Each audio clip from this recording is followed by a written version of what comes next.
Great. Thank you everyone for joining it again. Now as usual, we try to start on time so that we can finish on time.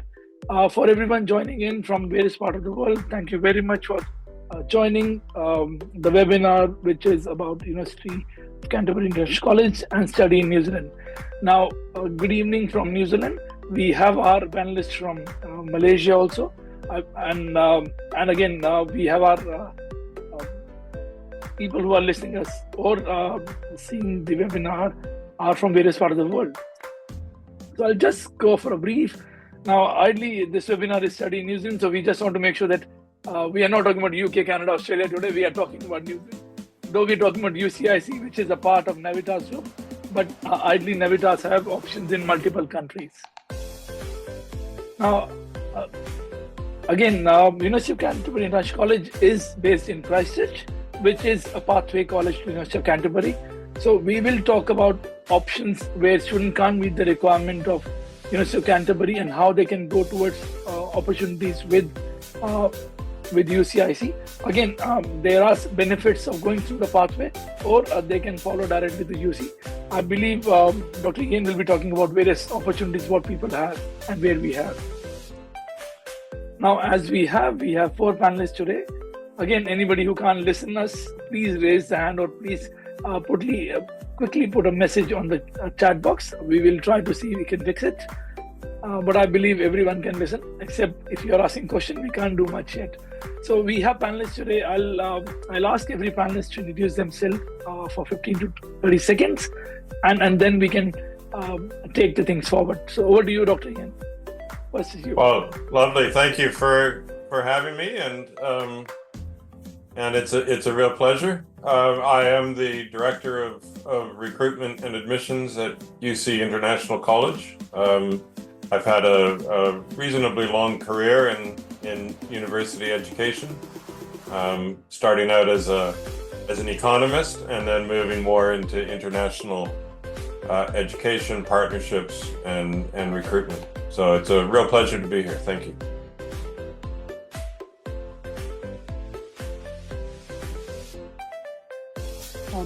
Sorry, can you hear me? I just lost.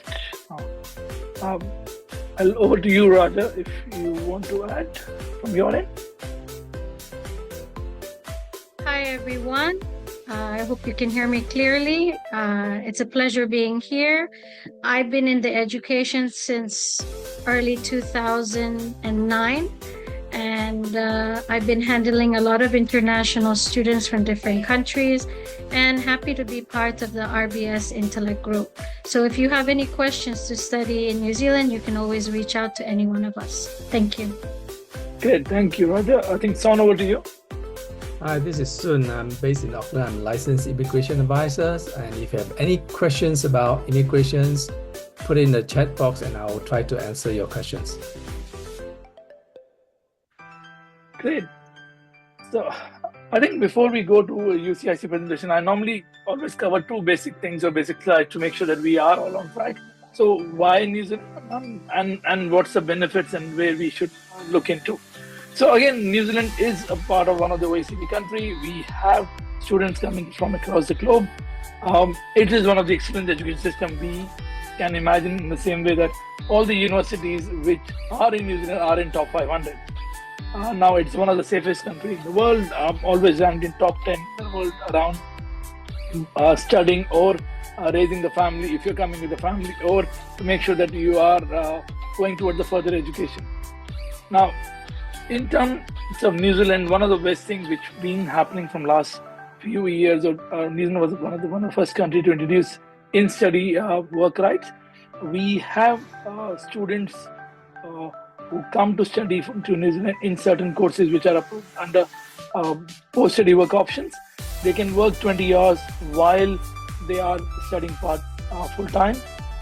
And when they are on a Christmas break, they can work full-time. Now, every student who is doing the courses which are approved by immigration for a post-study work option, they can go for 1 to 3 year post-study work rights. Now, we will be talking about this right in brief. But again, that is one of the advantages of studying in New Zealand, that while you are studying, you are welcome to work part-time and full-time in terms of your Christmas break. Now, in terms of quality of life, we are not a landlocked country. We are an island country, which means that you have opportunities in terms of to claim that we are not in any conflict in any part of the world. We are safe. We are stable. Economy is doing well. We are into coming out of nicely after the COVID-19 recession. We were one of the countries which was least affected by COVID-19 because we are not, landlocked, or we are not controlling the land.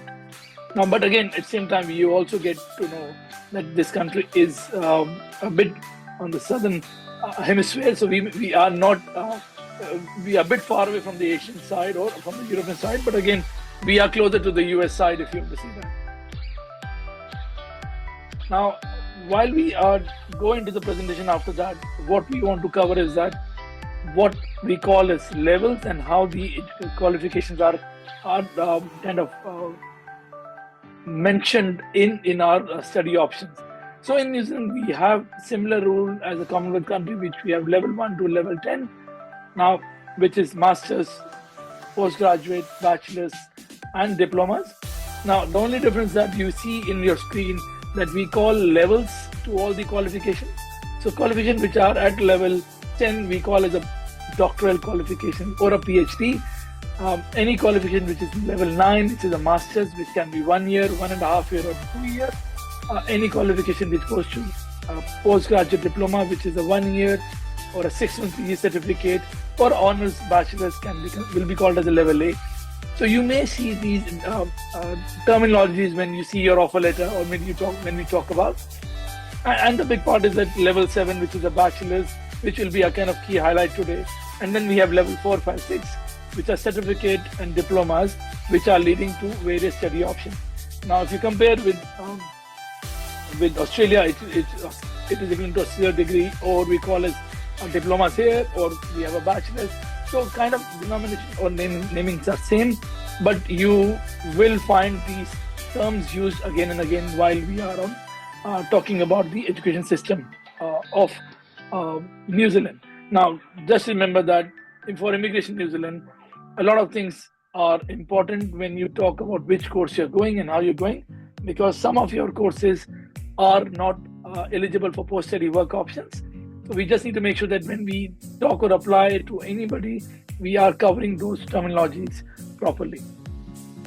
Now, I think here I finished and I hand it over to Dr. Ian. I think over to you. We have a good 15-20 minutes for the presentation. And again, we'll be answering everyone's question after the presentation. So please, you are welcome to put all the questions in a Q&A box. We'll be answering after the presentation of Dr. Ian. Excellent. Well, thank you very much. And again, it's wonderful to be here. The University of Canterbury is located in Christchurch. It's the second largest city in New Zealand, and UC International College, as has been said already, is a pathway college for the university. We are part of the Navitas sort of network of colleges, so we have a lot of expertise and a lot of backing for what we do.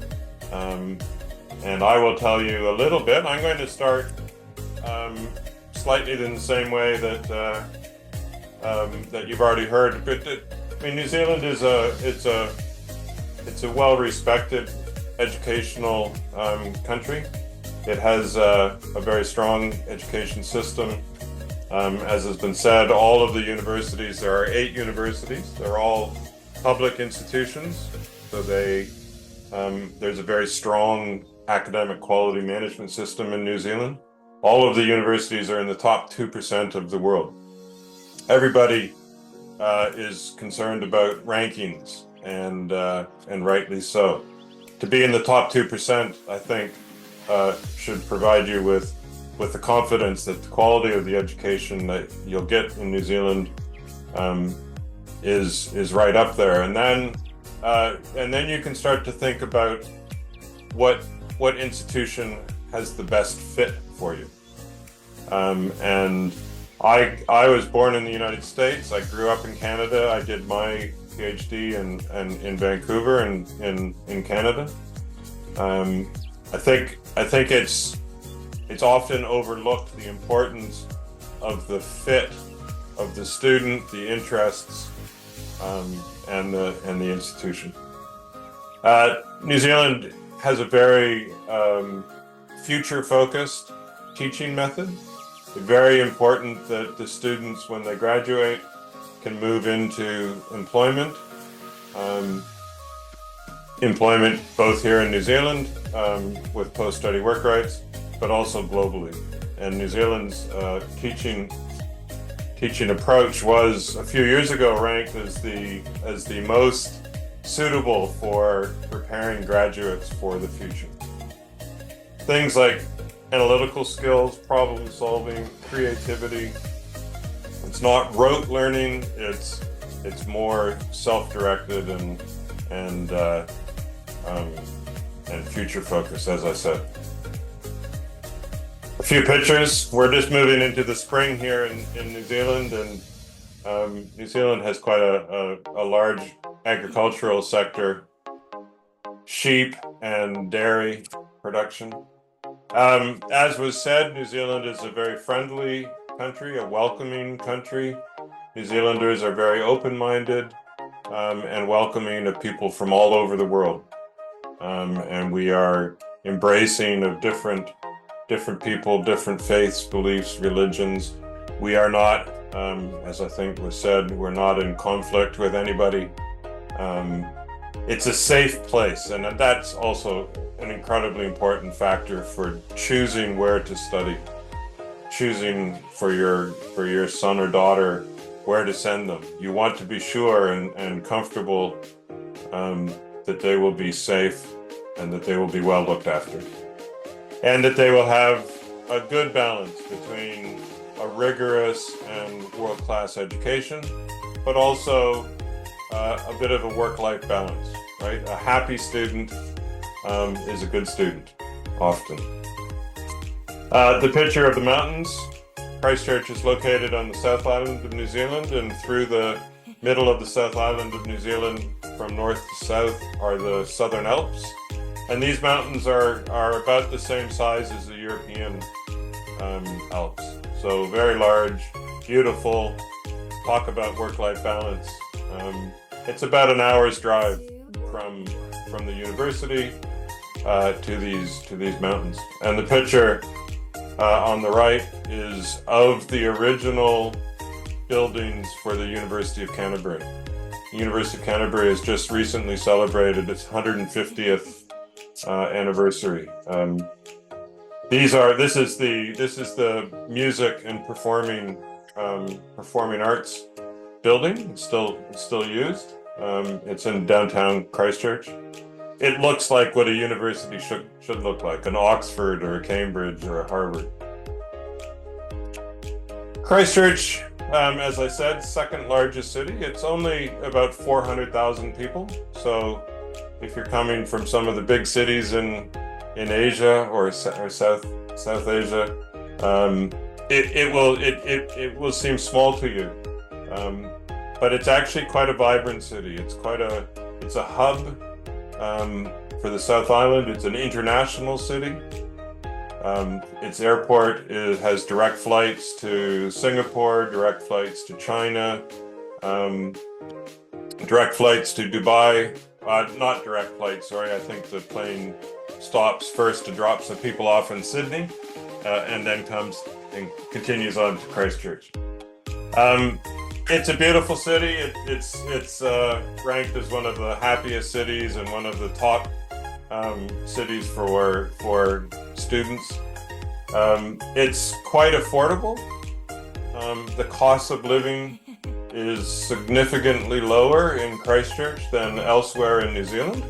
Auckland, which is the biggest city in New Zealand, and some of those lovely but very expensive cities in Australia, Sydney, Melbourne, quite a bit less expensive. The living for students in Christchurch is either on campus or very close to campus, within walking distance, maybe a bike ride.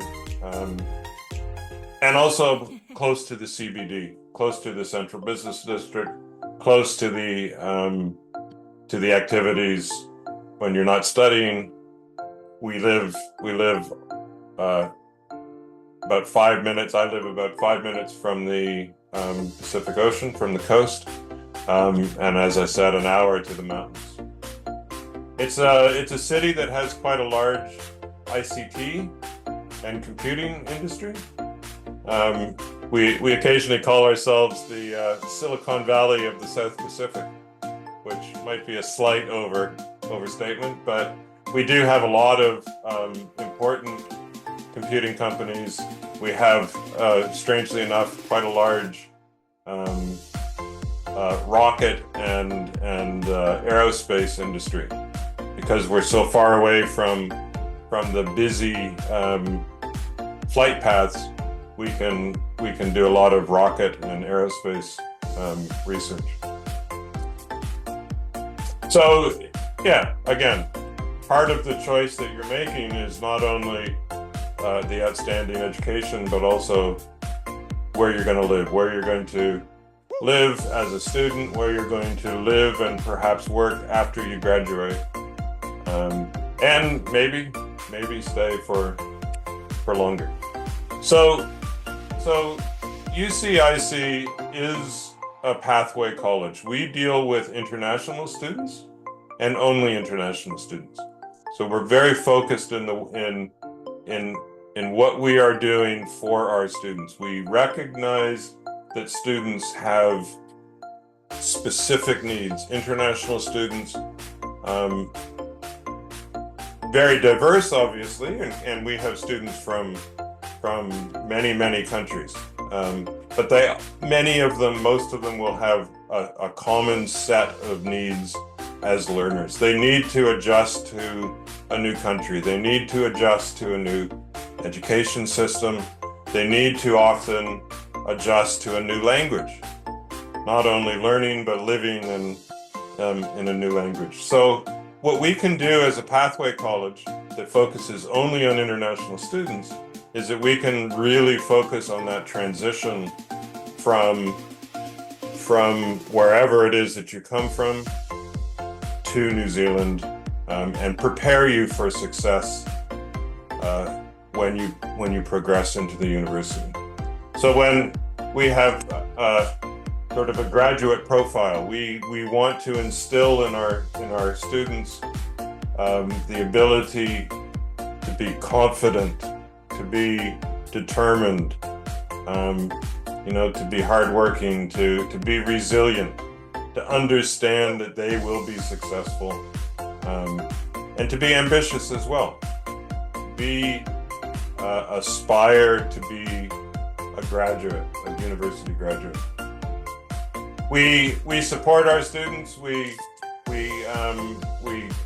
have a lot of English language support and training laid in amongst the academic courses. We have relatively small class sizes. Our classes might be, at their largest at the moment, maybe 35 students. When you go over to the university, it might be 500 or 1,000 students in a classroom. So a very different environment where every student is an individual. We know the students, we know what their needs are, we know what's required for them to be successful. We have a dedicated team of academic and pastoral support staff who proactively meet and work with the students so that they're successful. We have a diversity of nationalities. We focus on recruiting students from all over the world, but mostly in South Asia and Southeast Asia, and then into Greater China. But we don't have a predominance or a misbalance of nationalities. And that means that the students, the common language that everybody speaks is English.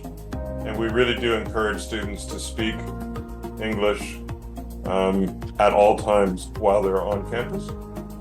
Your friends will be might be from Dubai, or it could be from KL, or it could be from Shanghai, right? So you do get a really lovely experience of mixing in an international community. Our students our campus is on the university campus, so our students are in every way University of Canterbury students. They have access to the library, to all of this academic support. They have access to the health services. They have access to the student union. They have access to the hundreds of clubs that the students run themselves based on different interests. They have access to the gym. They have access to the same classroom. And so you get, when you transition from UCIC into the university, you're already comfortable with the campus and you already know where to go and where to find a cup of coffee or where to find the library, which really does help. It really does help for students to be successful. So we have 3 programs. We have currently offering 2 programs. We'll be offering a 3rd program at the start of next year, which of course is coming up very, very quickly. We have a foundation studies program.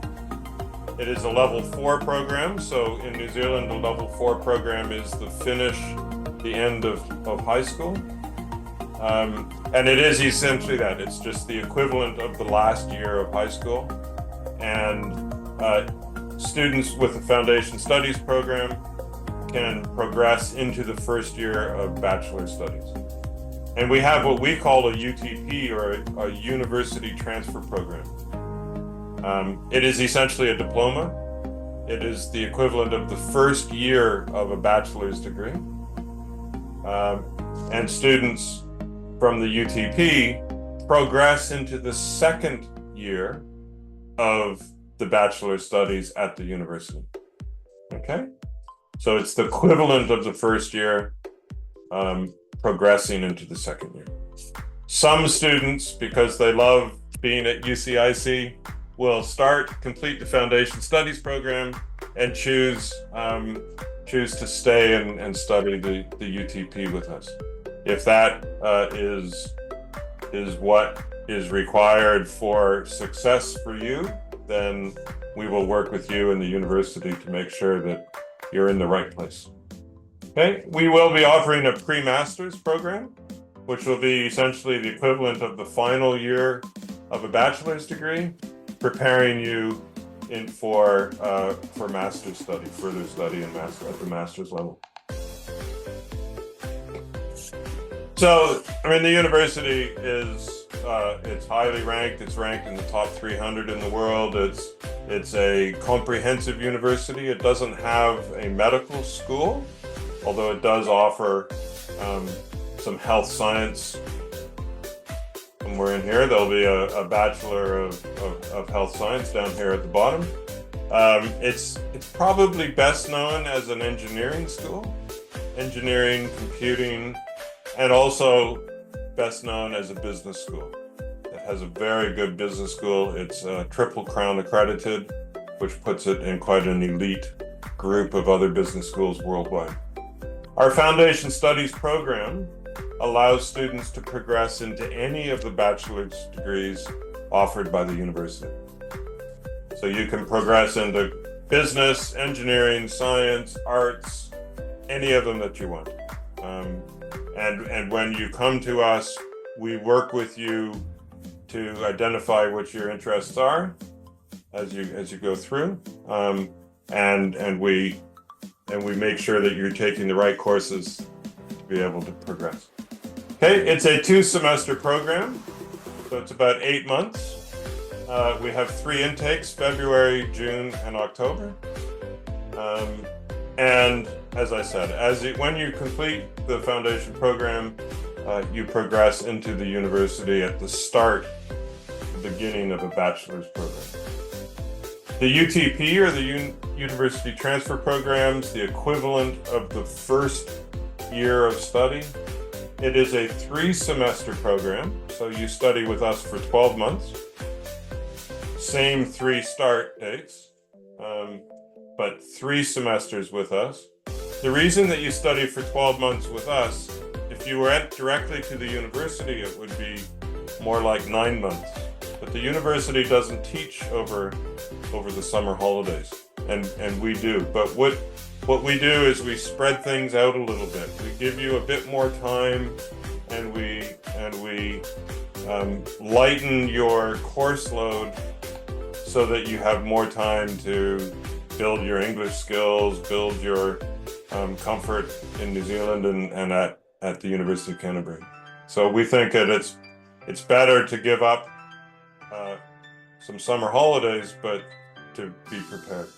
So the UTP in Commerce progresses into any of the majors that are on offer by the university in the Bachelor of Commerce. And they're the standard ones: finance, accounting, economics, management, marketing. And there are a few special ones: supply chain management, tourism, marketing, and management. So the students have a lot of choice. Most students at the university, if they're doing a Bachelor of Commerce, will do a double major. So they'll choose 2 of these majors, maybe economics and finance fit together, or marketing and management, or something. Okay. We have a UTP in engineering. As I said, the university has a very strong engineering program. Just before COVID, the civil engineering program at the university, I think, was ranked number 11 in the world. There's so many ranking systems, but by one of the ranking systems. So a very well-respected, a world-class engineering program. Students with us will complete the first year of the engineering program, which is a generic program that teaches you sort of the general skills. And then all students, as they enter the second year, all students, whether they're with us or directly at the university, choose to major a specialization within the degree. So our pathway puts you into the start of any of the specializations at the university. Bachelor's degrees around the world are 4-year degrees, so this is a 4-year degree. The commerce degree is a 3-year degree. A 4-year degree. Students who finish the UTP and then progress into the university for a further 3 years will when they finish, will get 3 years of post-study work rights. And we can talk about that later. If you're in the commerce program or the science program, when you progress to the university, you have 2 further years of study, which means that you get 2 years of post-study work rights. The science program that we offer is focused primarily on what I call sort of the mathematical or computational sciences. Because of COVID, we lost access temporarily to the university's labs for chemistry, biology, physics. And so we stopped teaching those so-called bench sciences, and we haven't just yet brought them back. Largely because, again, most of the students are interested in computing science, mathematics, statistics. We have a fantastic program in financial engineering, which sort of combines finance with statistics and a bit of computing, so you have a set of skills that are incredibly sought after for computational finance, high tech, highly paid, high paying jobs when you graduate. Our students can also progress into the only Bachelor of Data Science program in New Zealand, the only specifically named data science program. Again, the world there's data, so much data, but making sense of it is important, and being able to manage it is important. So that's a program that has really exciting career prospects.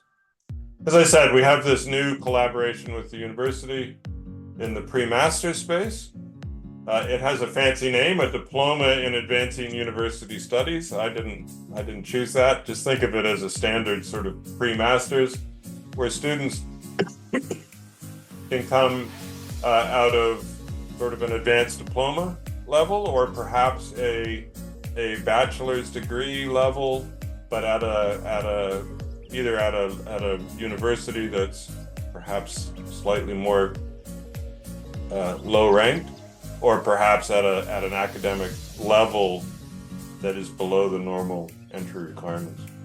So what we are going to do is what we do best, and that is to prepare students for success.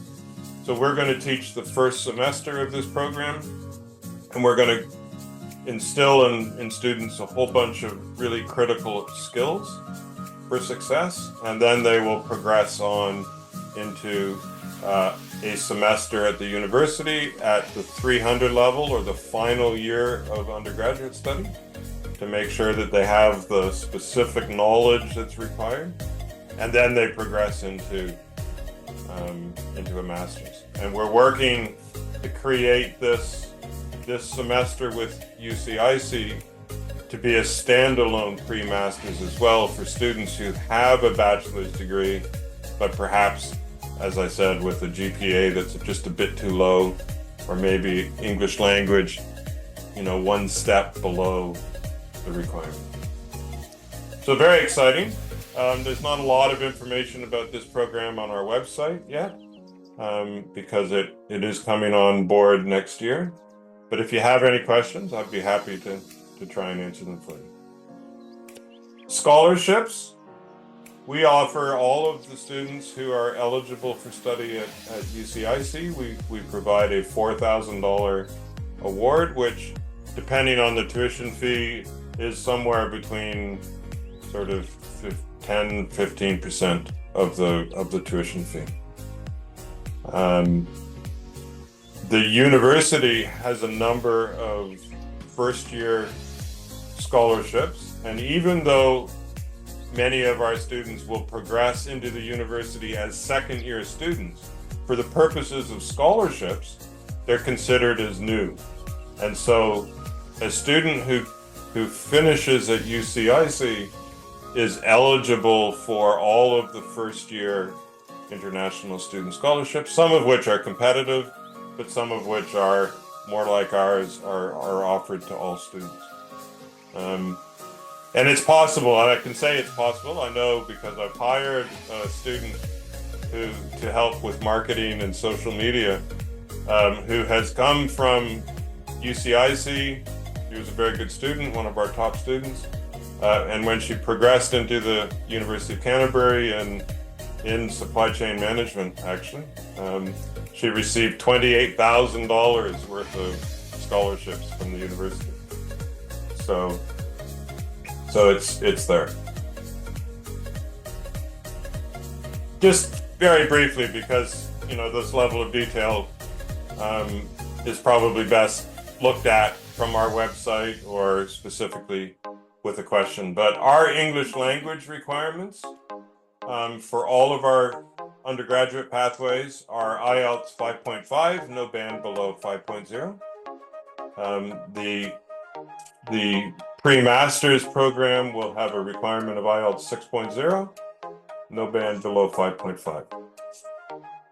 Okay, starting in the middle of next year, we will accept internal tests. We will accept sort of non-traditional English language tests, things like Duolingo or others. At the moment, for the last intake coming up in February, we require essentially one of these independent IELTS or TOEFL or language cert type tests. The academic requirements for the UTP for the first year of the bachelor's degree are typically one GPA step sort of below the direct entry requirements. Okay, so I'll just give you an example here. If you're looking at IB, International Baccalaureate, For the foundation studies, completion of year 1. For the first year of the degree, you need 20 points across 6 IB units, and we allow you to add up between A levels and AS levels, and down here we have the Cambridge, right? So pass in 2 subjects. The university, this will be sort of 30 points. This will be passes in 3 courses, that sort of thing. So again, because it's important that you get this right, I recommend you visit our website, but just to give you that sense.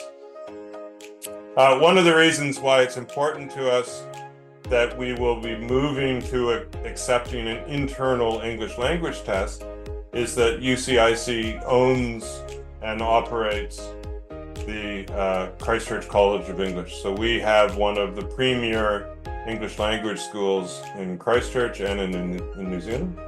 A level category 1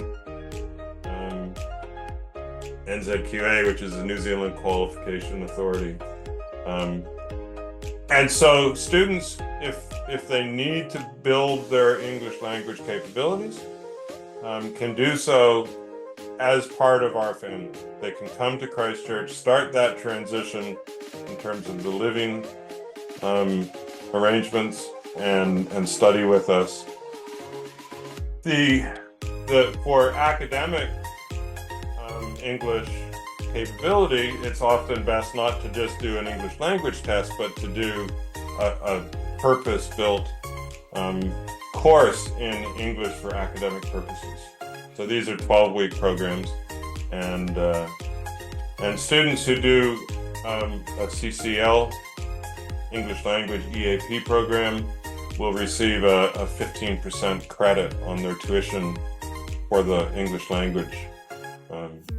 So it's a good package. And students, and soon can talk about this better than I can, but students are able to get a pathway visa. So they're able to package English language, UCIC pathway program, University of Canterbury degree on one visa. They can get a pathway visa and progress through seamlessly, as I say, all as part of one family. So that's all I've got to say for now. Hopefully I haven't gone too far over time. I'll happily answer any questions that I can. If you have any questions after this and you want to email me directly, I'm happy to try and answer it. It may be that I'll funnel the request or question to our admissions people. You can email them directly, and our website, www.ucic.ac.nz. That's it for me for the moment. I'll hand it back. Yeah, thank you, Dr. Ian. I think again, and we are happy to answer questions in any case, but we will be doing a lot of question answer because there are already a good number of questions already on the Q&A box. So before we go, I think I'll just ask Son to cover some of the housekeeping, post-study work option and residence pathway options. Over to you, Son. Okay, thank you. Before I start, I just have need some clarification from Dr. Ian. Basically, for those who are actually doing UTP, do they still need to do English in order to get into year 2? No, the students, when they progress from our program to the university, have no further requirements of any sort in the UTP. If they pass our program, they get to direct entry, guaranteed entry into the university. For the foundation program, I think they have to complete the foundation program with a GPA of 3.0 in order to progress. Although often students who may narrowly miss that level will be able to get special admission into the university, but no further English language requirement whatsoever. And the same with that's a wonderful question. So yeah, is it the same with pre-master? It will be the same for the pre-masters, yes. Good. Great. I think and that'll be something with advantage for every student who is there today. And again, it'll be further working into the partnerships also and trainings also. Over to you, Sun. We'll talk about this more. Sure. Okay. Now today we are talking about foundations, UTP, and the bachelor degree. So basically, if you come to New Zealand and study, after your completion of your bachelor, you're eligible for post-study work visa. What is post-study work visa? Basically, essentially, it's an open work visa. You can work with one employer, two employer, 20 hour, 35 hour, 40 hour, or 0 hours. Up to you. Okay, so it has the flexibility, and there's no minimum wage requirements, unlike some of the typical work visa that tie you to an employer. So basically, if you do your bachelor degree, you enter into year 2 and year 3 or year 4 in the honors degree. Depends on the length of your program. If you do it UTP after UTP you do year 2 and year 3, then you get 2 years post-study work visa.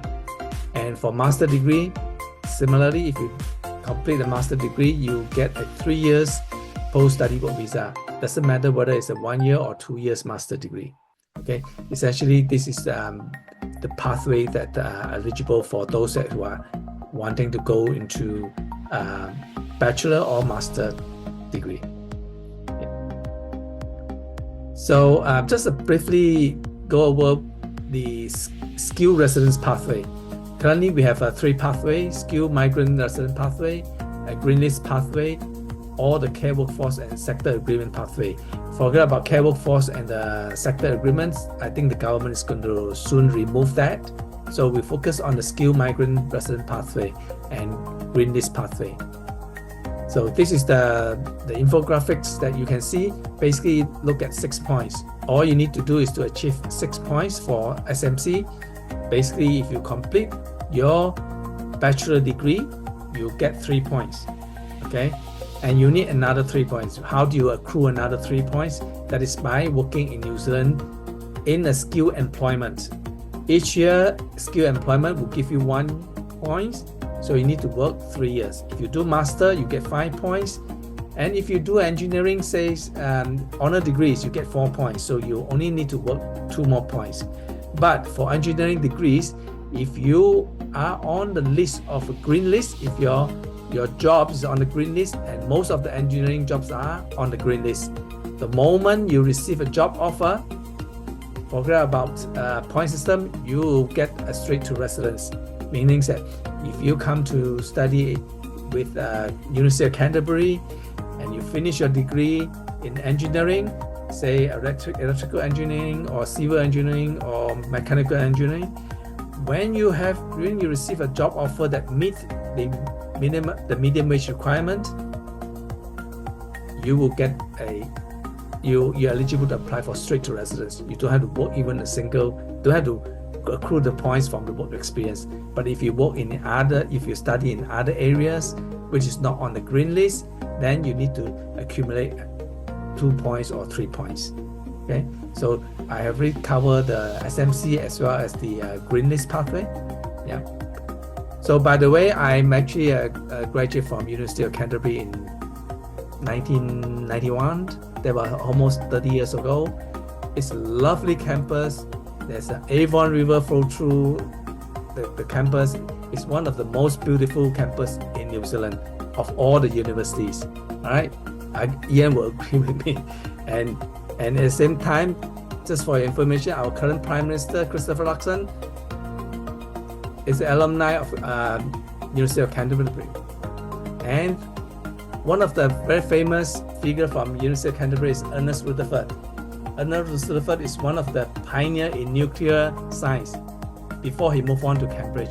The picture just now Ian showed you, the art center, is actually, there's a room, it's still preserved, you know, as a in memory of Ernest Rutherford.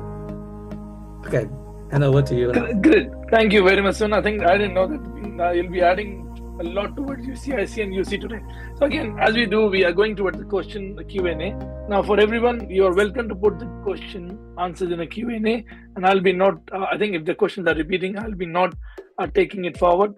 Please bear with me, but you're welcome to send all the questions if you are not answered on hello@rbsintellect.com. So I'll go from there and I'll go in the chronological order. The question from Kranti again. I have completed my PhD in electrical engineering in India and postdoc in South Korea. Can you please tell me if there are openings? Again, Kranti, UCIC don't offer postgraduate option, but UC have some options of research or masters. You're welcome to send your CV and details. We are happy to answer that. Again, I'll be asking all the panelists to answer the question as and when needed. I just want to make sure that we are on time and we go with as many questions answered. Now, this is anonymous attendee. I have questions regarding cross credit for bachelor's mechanical engineering. I've done diploma in mechanical engineering 3 years. Can I join direct for second year in this university? Now, just remember, UCIC is a pathway provider. If you are looking to go to bachelor's directly, please share your documents to our email ID, which our team will be putting for everyone. It's hello@RBS Intellect. Again, if you are not eligible, you have to do a bachelor's again. Or again, Dr. Ian, if you want to add that, can they go for a UTB stage 2 with UCIC and then to a third year bachelor's? Yeah, I think it would be best to talk directly through you to the university to see what the cross credit opportunities are. I'm sure there are some, but on a case by case, I think. Great. I'll go to another one. I'm a licensed advisor. Again, you're welcome to become a partner to RBS, but again, we can talk later. This is all question. I'm in Malaysia. I wonder I can get into the foundation just with my forecast result of SPM, which I get into the foundation way before I get the actual result of my SPM. So again, this is for you, Dr. Ian. Somebody have, I think, forecasted result of probation results. Will you accept them into UCIC? Yes, we do. Yes. Okay. Absolutely. And can they start studying even the results are not there, or they have to wait for their final result to come in?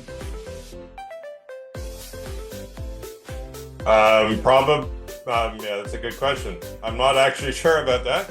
That would be an admissions officer question for me.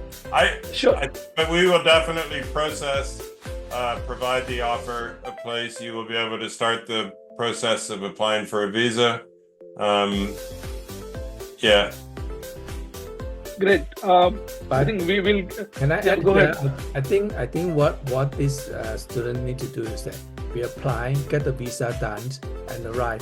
I think UCIC will still accept you. But having said that, you still need to sit for the XPM, so that not just based on the forecast, but you still need to sit for the exam itself. Whatever the result, doesn't matter. We can still accept you based on the forecast. Yeah. Great. And again, Radha, can you add that if the SPM, I believe it's a Malaysia education system. So if they've done an SPM or forecasted SPM, what's the timeline they will be finishing their SPM in? 3 months, 6 months, or? You are on mute, Raja. Yeah.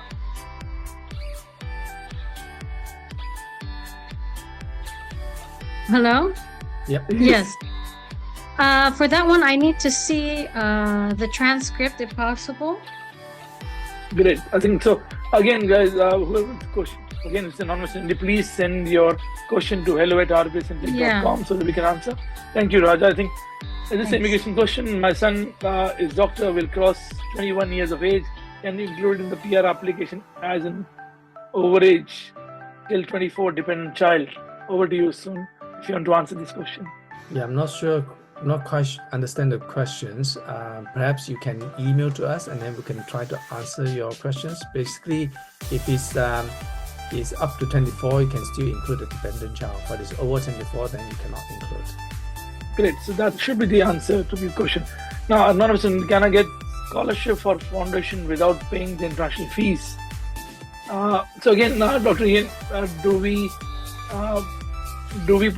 we need to pay the fees to get the scholarship, or scholarships are announced before paying the fees? The scholarship is announced sort of before the fees, and so we will invoice you the fee less the scholarship, and you pay the net the net price. I think for foundation, it's about maybe $26,000. I think that's fine. Yeah. So the scholarship is about a 15% discount. Great. So I think it's the same question coming from for the SPM in Malaysia. Now, can the scholarship be given from the forecasted result? I believe yes or no. Can be. Yeah. Great. Again, from Bijamon, are there any research master's degree available? Is there an application process? So Bijamon, there are research options available at UC. There is a link about research area and how to apply. Now, we always say to everyone, for research or application or a PhD application, we recommend students to apply directly to the faculty. RBS can help you for the visa process, but because faculty have to go through the research proposal and decide are you eligible or not. So it's a bit process. It takes between 6 to 9 months.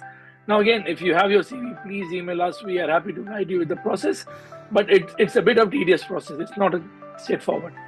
Yeah. Now, Krabdi, can you please sorry, go ahead. Sorry, no, I was just going to say the PhD process is quite involved. You need to find a supervisor before you apply. So you need a research proposal for the masters, research masters. It's a little bit more straightforward, but they need to know the university will want to know that you will be capable of doing research. Great. I think, and that is where we recommend that there will be always an interviewer. If you can, we'll try to help you with the research faculty email so that you can try to connect with them. Now, there's another question from Elizabeth. Do you offer master's degree for science education?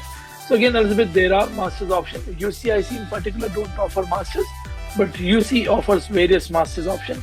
Please look into the website or send your CV to us. We will be able to help you out. We have offices around the world, so we have a good 100+ team members supporting you in the back end. Now, Budcon, I believe you're from Myanmar, if I'm not wrong. Thank you for great presenting this. I have a few questions related to program fees and last one about scholarship. Again, there were slides covered by Dr. Ian and there were scholarships. So there are good amount of scholarships and the fees is kind of reasonable or in kind of not at the top end.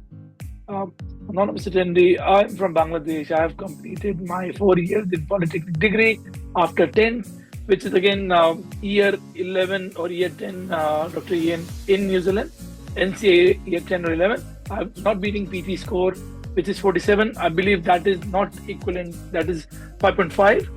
Can you suggest any pathway through UCIC to civil engineering?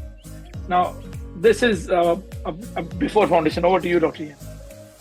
Yes, so our foundation program requires 30 credits at level 2 or year 12 in the New Zealand system. So ideally you would stay on and complete another year of high school if you're in year 11. So yeah, Dr. Ian, the students have completed 4 years of diploma after year 10. So technically they are equivalent to first year of bachelor's, if I'm not wrong. So which might be because they're not meeting the requirement of UC directly, I believe so. So they might be entering into UCIC, UTB stage 1, if I'm not wrong. Because this is 4 years. Yeah. So 4 years after year 10. Yeah, absolutely. Yes, absolutely. And language cert, I believe, is we need a score of 50. It's a PT is a 47, which is PSN. Pearson, I don't know. Yeah, I can add to that is that it's 48 needed when we talk 48. About bachelor's. Yeah, so 47 is good enough for 5.5. Normally 42 is 5.5, so it's the perfect score. So again, please. So the UTP engineering would be the first year of the bachelor's equivalent, and then you would choose to go into civil engineering when you started at the university at the start of your second year of university study. Great. And again, whoever is the question, because they're not given the name, please give your name if possible. You can send an email to us with the CV. I will work through with UCIC to see what opportunities you can get. Now again, anonymous attendee, what is the eligibility of MS program scholarship criteria? Again, anything in MS, because it is a UCIC webinar, we'll recommend please share your details to our email ID. We can update you on that. Faisal Mustafa, I have 4 years bachelor degree from Pakistan and 14 years experience in operations management. Can I opt for any master's program or do you offer master's study route in engineering? Now, Faisal, there are masters of engineering options with UC. This is a UCIC webinar again. You're welcome to please email us. There are opportunities which can be done. Again, I'm not taking master's program, guys. It's the UCIC webinar. We just want to make sure that we are covering questions from a student which are going to UCIC. Which are the countries who apply for CCL pathway to main program from the visa perspective? Can someone from Pakistan or Bangladesh or Philippines can do? Now, again, as a visa side, yes, you can do, but we recommend CCL pathway is not popular from immigration perspective in India or in South Asia or even Philippines, because a lot of people speak English in these countries. So recommended is that you can go for a PTE or IELTS or language cert and then apply for a foundation or a UTB stage 1 option. There are visas coming through, so it's just not through a CCL pathway. CCL pathway is majorly for Latin American or a Southeast Asian student or North Asian student, which is China, Japan, Korea. We talk about Vietnam, Indonesia, and some parts of Myanmar and Cambodia. For me, I've never done English ability, so any pre-English courses offered remotely. So I think, who do you? CCEL does teach some of their programs online. Great. So there are options. Yeah. Sorry, Dr. Ian. Yeah, totally agree. I think there are options. So again, but if you can email us, we can update you. But again, over on top of it, you can come in, if you are coming from, say, Cambodia, Laos, Thailand, you can go from a CCL English to UCIC. Even you have not done the test, you can still study English first. Now, there's another question of anonymous attendee. Do UCIC offer civil engineering diploma with English pathway? Again, we have answered this question already. We depend on the country and depend on the area. Do you have any students from Bangladesh? How is the visa success rate? Now, I believe UCIC, again, over to you, Dr. Ian. Yes, we do have students. We have had some success with Bangladesh visa. We have at least one, maybe two students starting with us in February, in a few months after Christmas, from Bangladesh. And generally, New Zealand, I think, is reasonably open to, New Zealand doesn't care where you come from as long as you meet the requirements in that sense. Yeah. But I don't think that Bangladesh is the, what's the right word, the toughest country to get a visa. Yeah, the hardest country, the financial sector and system is robust and. Can I hear? Just now, the student was asking about the pathway visa. I think it's still possible because I came across one Bangladeshi that actually doing a pathway, a foundation course in UP, and he received the conditional offer from another university as well. So this is possible. Yeah. It all depends on the funds. If your family are able to provide the funds, I think it's still possible to do a pathway visa. Agreed. I think and the visa success is sitting between 60 to 70%, so it's not too bad. Currently, most of the students, and we have got visas under RBS from various for various institutions. Again, like Son said, there are students studying at a foundation program. So please email us with your details because I can't add details on that. Now, anonymous attendee, again, can we work full time? Does it need to be STEM ready degree? Again, for every student, there are opportunities to work part-time and full-time if you're doing bachelor's and master's or diplomas which are in green list. Now, or any other opportunity. Remember that in-study work right are different, whereas to post-study work right. Now, for all courses you study in New Zealand, which are above level 4, you are eligible to go for in-study work right. So, whereas where you're talking about post-study work right, you need to make sure that you're doing a bachelor's or a master's qualification or qualification which are under the green list area. Yep. Again, and you're welcome to. For us at UCIC, in June of next year, which will be essentially the next intake, you would have to move very quickly to get here for February. All of our students will qualify for in-study work rights in any of our programs under the university program system. So at the moment, for February intake, the students will need to apply for a variation of conditions. But from June of next year, all of our students will get in-study work rights as a matter of right.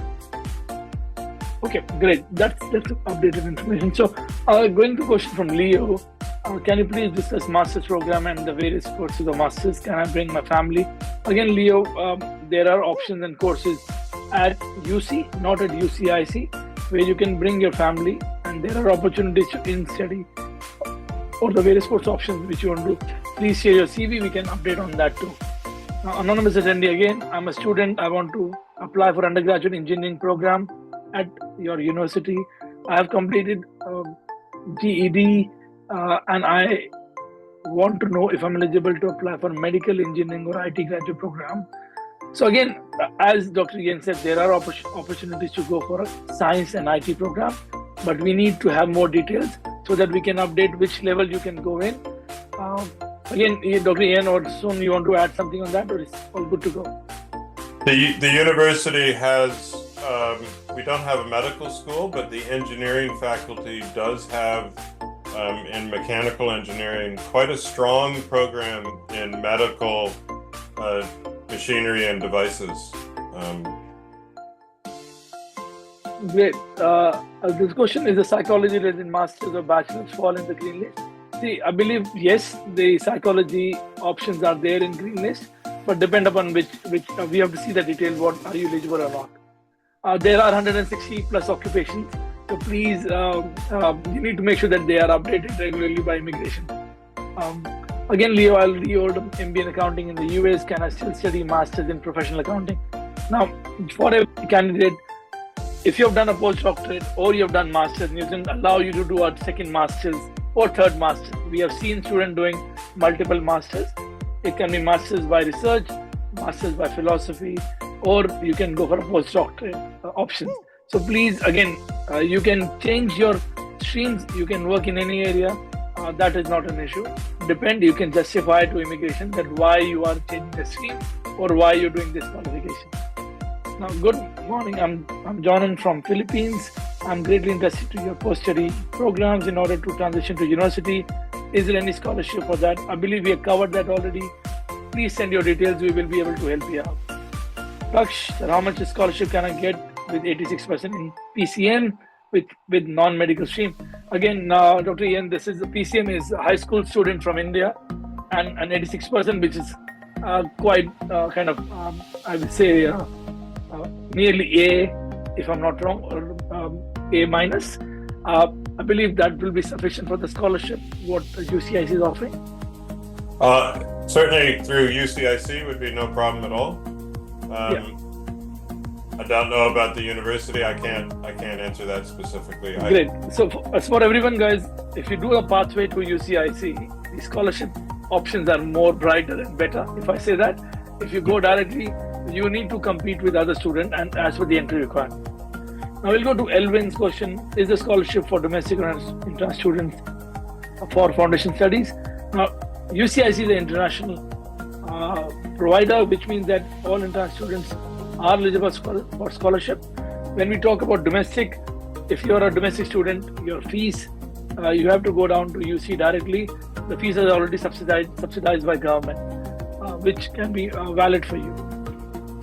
Anonymous and Indy, if I'm for the PR fees, can I still apply for scholarship?